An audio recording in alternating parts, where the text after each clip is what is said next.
Now, teachers' unions are yet to find a resolution with the government over their ongoing industrial action.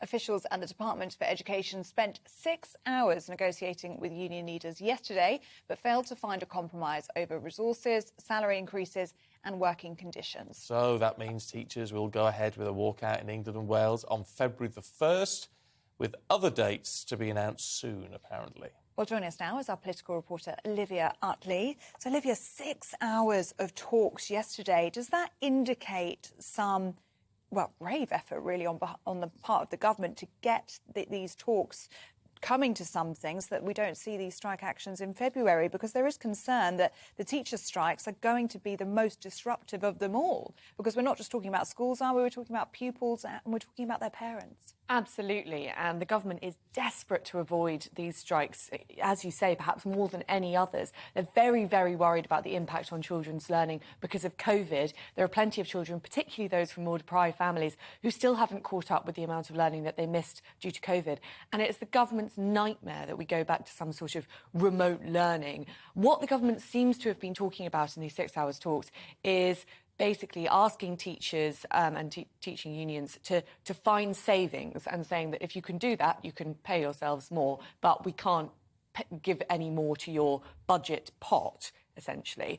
Hasn't got anywhere at all. And so we are heading for this new wave of strikes. And it's been reported this morning that it looks like the unions are set to make it as chaotic as possible, because the government has been trying for the last few weeks to get in place as many mitigating measures as possible. So, for example, they've suggested that volunteers and retired teachers could be called in to fill the gaps when the unions have walked out. They've made it possible to do that sort of with the health and safety element, but a head teachers union has now said that would be dangerous and that we shouldn't be going ahead with allowing volunteers to plug the gaps. So all of these measures that the government has carefully arranged to go in place when these strikes happen look like they might not be able to go ahead at all.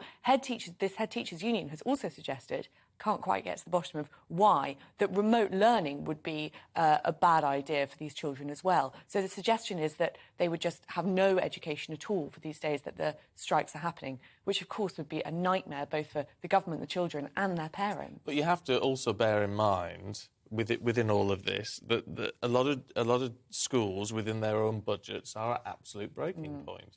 So you can understand the frustration. So you can pay teachers more if you make cuts elsewhere. They haven't got cuts to make elsewhere. Absolutely, and we know that there are plenty of schools, particularly in rural areas, where funding is just so stretched that we've heard of plenty of schools without a single maths teacher, secondary schools where they just can't hire the teachers, and so they're having to get non-specialist teachers for very specialist subjects. And we know that there is a big recruitment problem in teaching, so there is a valid case that the teachers' unions are making, but nonetheless that doesn't make it any less difficult for the people who are going to be on the receiving end of this. So a huge headache for the government with this one, but just one of many headaches at the moment. Can we touch on the Prime Minister and his seatbelt? Just because that's the smallest of them all in a way. I mean, I think it's sort of going to be forgotten about at some point. However, it's extremely embarrassing. It is, as you say. I think in the grand scheme of things, it's not the worst possible thing. It's just the fact that it's come on top of so many other mini scandals. And it's not a good headline for the Prime Minister that no Prime Minister in British history has ever been fined for breaking the law. And now Rishi Sunak has been fined twice. Whether he was, putting his life in danger, we can argue about, but that's not quite the point. It's more that the government just looks like it's in a bit of a mess. And at the same time, we've got Labour, over the last couple of weeks, shadow Labour frontbenchers coming forwards with serious reforming plans for their areas. We had Bridget Phillipson, the Education Secretary, with a really radical plan for childcare. It wasn't fully costed, but essentially offering free childcare to all parents of children between 0 and 11. We had Jonathan Ashworth promising to rip up the way that job centres are run and completely change it, shake it up entirely. Wes Streeting with his radical plans for the NHS. And Keir Starmer saying that, yes, he's not afraid to say that he's like Blair and what he's planning is reforms on the scale of Tony Blair in 1997. So on the one hand, you've got that, and on the other hand, you've got the government that just keeps scoring these own goals. Very much feels at the moment as though the opposition is setting the narrative. And an open goal for the opposition as well. I mean, for Rishi Sunak to now have received 2 fixed penalty notices from the police in the space of a year. And also Johnson supporters will be quite happy to see this as well, won't they? They see Rishi Sunak as a backstabber. And now he's got more fixed penalty notices than Boris Johnson. Absolutely. And there was a very interesting piece in the Times yesterday by Katie Balls suggesting that what Sunak's closest aides are worried about isn't a return of Boris Johnson, not Boris Johnson saying that he wants to be Prime Minister again, but Boris Johnson just causing mayhem from the backbenches and also letting down the Conservatives' reputation from the backbenches, because we're still facing the Privileges Committee and we've all sort of forgotten about that. But if we see the previous Prime Minister name dragged through the mud yet again, it won't be good for the Conservatives. And the Conservatives need all the luck they can get right now. Yeah, especially when as you say, you know, I think we're at a point out where most people think, well, reform is needed. Somehow, people think that just because things aren't working at the moment, whether they think these specific types of reform the Labour Party are putting forward are the right idea or not.